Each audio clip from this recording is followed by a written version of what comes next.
Your brain is not passive, it is not stuck, and it is never too old to learn new tricks. Your brain is a creative powerhouse, and it's designed to grow through exploration, novelty, and meaning. And curiosity is one of the fastest, healthiest ways to activate excitement and learning and joy in your life. Hello, my creative friend. Welcome to the BDI Create.today podcast. This is a podcast where we'll discover the who, what, where, when, why, and how you can be creative or have more creativity. And together, we'll explore the extraordinary impact creativity can have in your life, in your heart, mind, body, and soul. And if we haven't met yet, I am Beth Buffington, a licensed artist, digital illustration instructor, and a creative coach living just outside of the windy city of Chicago, Illinois. But mostly, I am someone who is curious about how creativity can weave its way into our lives. Now, each week we're going to look at one or more of the sparkly facets that make up the ever-changing kaleidoscope that is creativity. Hello, my creative friend. Welcome back to another episode of Create Today with Beth Buffington. Today, we are going to talk about something deceptively simple, but extraordinarily powerful. We're going to talk about curiosity. Not curiosity as a fleeting feeling or curiosity as something just for children, but curiosity as a brain-reshaping force, one that changes how you think, how you feel, how you adapt, and how creatively alive you feel in your everyday. And stay with me through the end of this episode, and you'll walk away with a clear understanding of how curiosity actually changes your brain so you can learn better and feel better. And you will also get a practical list of how you can live a more curious life starting today. We will also talk about how curiosity gives you access to the brain's reward system. And that is something we've all heard about, dopamine. But we're going to learn about it in a way that dopamine builds your mind, not just gives you a hit of stimulation. And we're going to understand why that difference matters more than ever in our world today. So let's begin. Now, here's the gigantic shift in your thinking that is going to happen today. And I want you to realize it right out of the gate. Your brain is not passive, it is not stuck, and it is never too old to learn new tricks. Your brain is a creative powerhouse, and it's designed to grow through exploration, novelty, and meaning. And curiosity is one of the fastest, healthiest ways to activate excitement and learning and joy in your life through what it does inside your brain. Curiosity changes how the brain approaches the world. When you're curious, your mind naturally begins bridging ideas and connecting things that don't seem related at all at first. Curiosity softens rigid thinking, and our world right now is filled with rigid thinking. A or B, you choose, nothing in between. That's rigid thinking. But curiosity softens that kind of thinking. I mean, how often have you or someone you know said, that's just how we've always done it? Curiosity replaces certainty, that's how we've always done it, with openness. Well, that's how we've always done it, but maybe there's something new that we could do. And curiosity invites what psychologists often call a beginner's mind, which is a mindset that says, well, you know what? I don't know yet, and that's okay. Or that's what we've always done, but I'm open to learn new things. I'm ready to learn, and I'm prepared not to be perfect at these new ways of thinking or these new beginnings that I might be making. That shift alone opens the door to new possibilities, new solutions, and new opportunities. So let me give you an example. Imagine that you're working on something creative. Maybe it's a piece of writing, a project of some sort, whether that's art or a spreadsheet, or even a decision that you need to make in your life. And nothing seems to work. Nothing feels right. You feel stuck. And if you sit at wherever you are, your desk, your studio, in front of your canvas, wherever you happen to be, and you just keep pushing, thinking, I need to figure this out. What is the answer? Your thinking at that point usually gets more narrow and gets more panicked too. Grinding your way to a decision is rough and it feels rough. And it often doesn't provide the best solution to the problem that you're trying to solve. But when you allow your brain to be curious and get curious, you'll discover that being curious brings something different to problem solving. Instead of forcing a solution, curiosity might pull your attention somewhere unexpected. Curiosity lets you think sideways. It lets you think outside of language.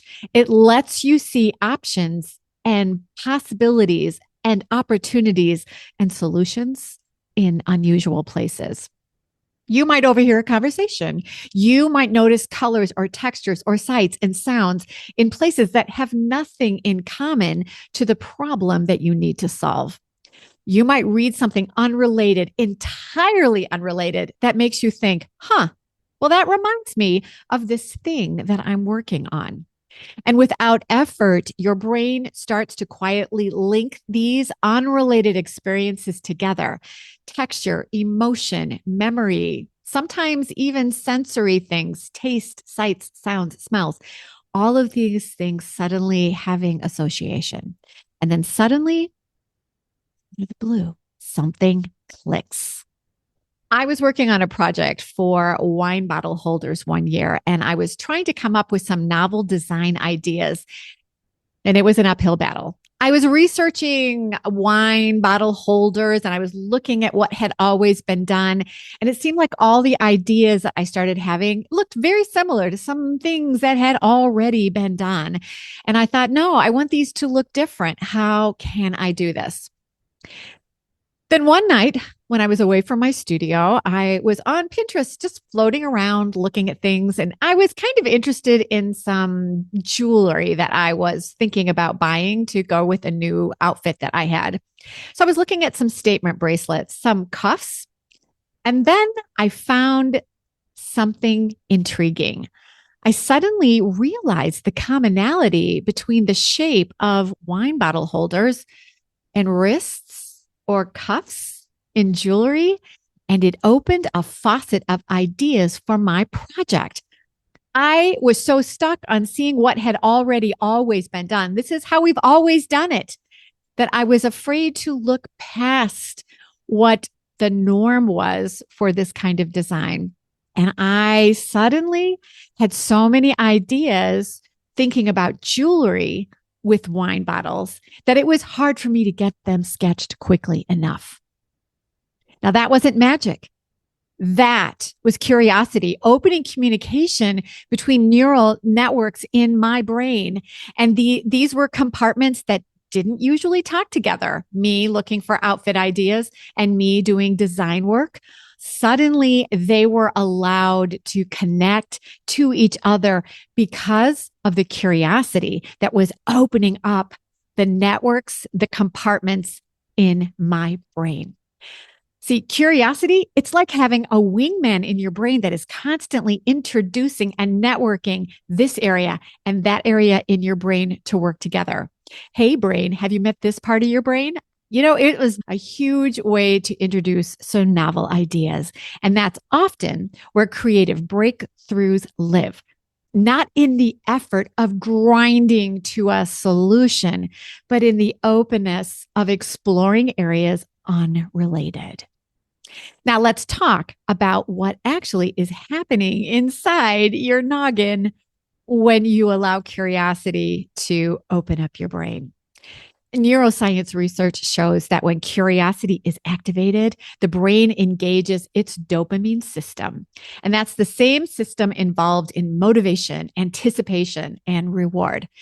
But here's the important distinction. Dopamine isn't just about pleasure. It's also about learning. When curiosity is sparked, dopamine helps prepare the brain to absorb this new information. It enhances activity in the hippocampus, which is the part of the brain involved in memory formation. Researchers at the University of California, Davis did a study, and participants were given trivia questions. And then they were asked to rate how curious they were about the answers they gave. When their curiosity was high, the participants not only learned the answers better, but they also had improved memory for unrelated information. The findings illustrated that curiosity puts your brain into a state where it soaks up information more broadly and deeply, kind of like a sponge. And there's more.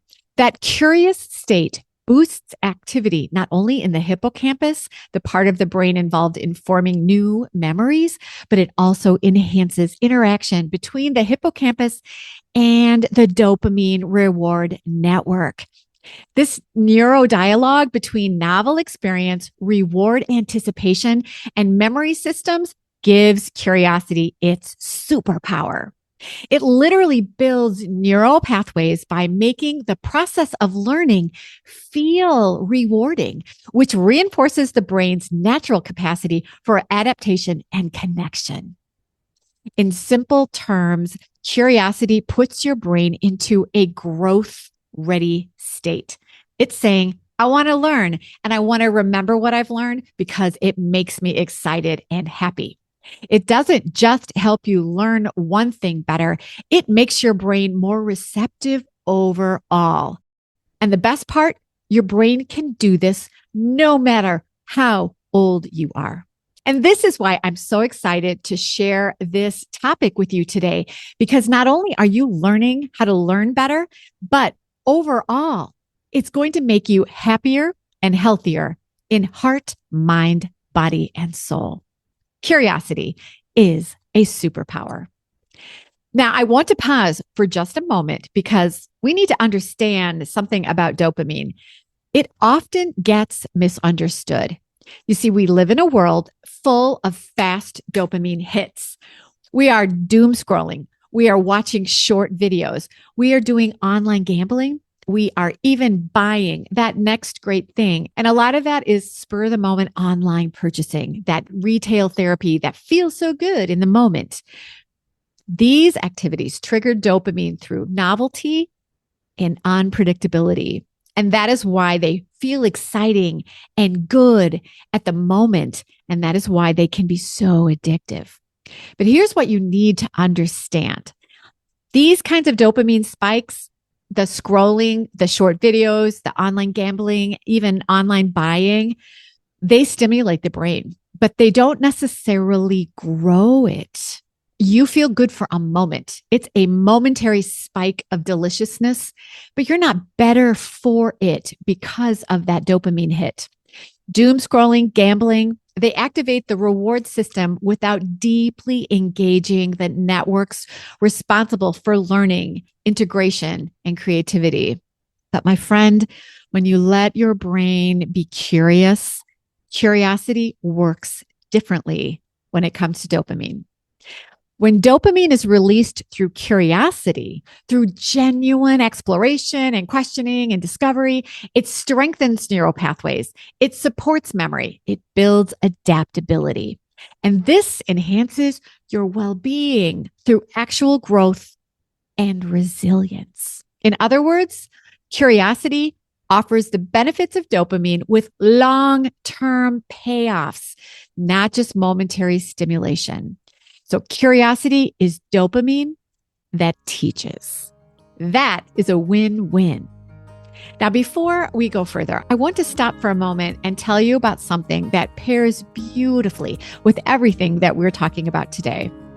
If you're resonating with this topic and you're thinking about how you can apply this to your life to be better with your well-being and your health, I want to introduce you to Silva Sessions, my creative wellness membership.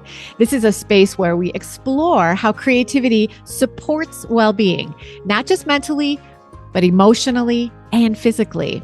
Inside Silva Sessions, we use curiosity as a vital tool to grow your overall well-being. We discover how creativity feels and fuels your body, and how being curious can become a source that will enhance your life. If you're curious about understanding yourself better, not through comparison or expected productivity, but through creative awareness, Silva Sessions could be exactly what you are looking for. You'll find more information in the show notes, or you can go to www.bdi-create.today and you can explore the Silva information on my website. Now, let's be practical. I am thinking that you might be thinking, this talk about curiosity is wonderful, Beth, but how do I actually get more curious in my crazy busy life? And here's the thing. Curiosity doesn't require big changes or extra time or moments of meditation, but it does ask for attention. I have a list of 7 ways that you can lead a more curious life, starting right where you are right now, today. So here are 7 ways to lead a more curious life. Number 1, ask questions without demanding immediate answers. You see, curiosity thrives when we allow questions to stay open for a while. When we rush to answers, when we grind through to find those solutions, we often default to familiar thinking. Letting questions linger gives your brain time to explore and make those connections and arrive at insights organically, like me looking at jewelry and thinking about wine bottles. And this often happens when you least expect it. Number 2, notice what captures your attention when you're relaxed. Your most authentic curiosities often appear when your nervous system is calm. So pay attention to what draws you in during moments of ease, on walks, in the shower, before sleep, or the moment you wake up. These quiet moments, these quiet attractions are valuable clues to what genuinely engages your creative mind. Number 3, explore unfamiliar perspectives, even briefly. You don't need to fully adapt new viewpoints to benefit from them. Simply exposing yourself to different ideas, cultures, or opinions expands your mental flexibility. Curiosity grows when you allow yourself to wonder, what if that were true? What if my thoughts on this could be different? If you're thinking like this, even temporarily, it allows your brain to think, what if? And that is going to help your curiosity grow. Number 4, follow interest instead of productivity. Sometimes. You see, not everything needs to be efficient or outcome driven and on schedule all the time. Following your interest for its own sake gives your brain permission to wander, explore, and play. These are conditions that support creativity and learning and emotional renewal. You see, productivity has its place. We definitely need to be productive, but curiosity needs time to roam. So you need to occasionally just let it have some time. Number 5, choose experiences that invite participation, not just consumption. So let me explain what I mean by that. Passive consumption, like scrolling, just watching random videos, well, that can stimulate the brain, but active participation helps your brain grow. Activities that involve making and noticing and questioning or interacting engage more neural networks, and it will deepen your learning. You see, curiosity strengthens when you are involved, not just observing. Number 6, Spend time in environments that naturally open up your thinking. And that would be through movement and nature or being quiet. You see, certain environments signal safety and openness to the brain. So when you're moving, when you're walking, or when you're exercising, or when you have time that you can just take out in nature, and moments of quiet where you can reduce mental noise and invite creative thought. These kinds of settings, they help curiosity surface without extra effort, just by creating the conditions where creativity can thrive. Number 7, allow curiosity to guide learning instead of pressuring solutions and problem solving. When learning is driven by pressure, the brain often narrows its focus. And so your solutions are going to look very similar to stuff you've already done. Curiosity, on the other hand, expands learning, letting interest lead rather than obligation. It helps learning feel rewarding, sustainable, and deeply integrated. So now you've got a list of things that you can think about to allow your curiosity to just get loose, right? But let's talk a little bit more about why curiosity matters so much right now.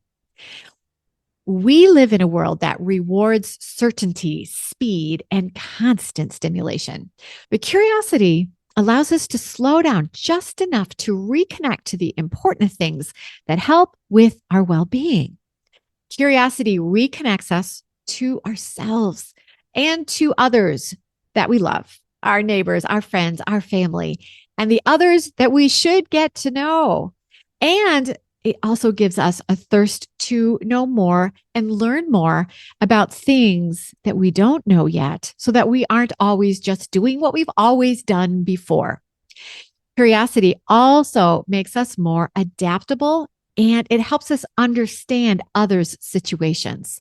So we become more emotionally flexible, and we are more open to possibilities, and we are more open to empathy towards others. And from a brain perspective, curiosity keeps neural pathways active and communicating and alive. And that's not just creativity, my friend. That is well-being. That is what's making you feel happier and healthier in heart, mind, body, and soul. So here is your invitation for the week ahead. Notice one thing that you are genuinely curious about. Not because it's useful, not because it leads somewhere, but because it just draws you in. It makes you go, It makes you think, wow, or I didn't know that. Tell me more. Then ask a question and take a walk. Follow a thread. Your brain will know what to do next. Allow yourself to think sideways. Allow yourself to think without language. And when you allow your brain to wander in its curiosity, I promise that it is going to be so easy for you to stay creative, my friend. I'll see you next week.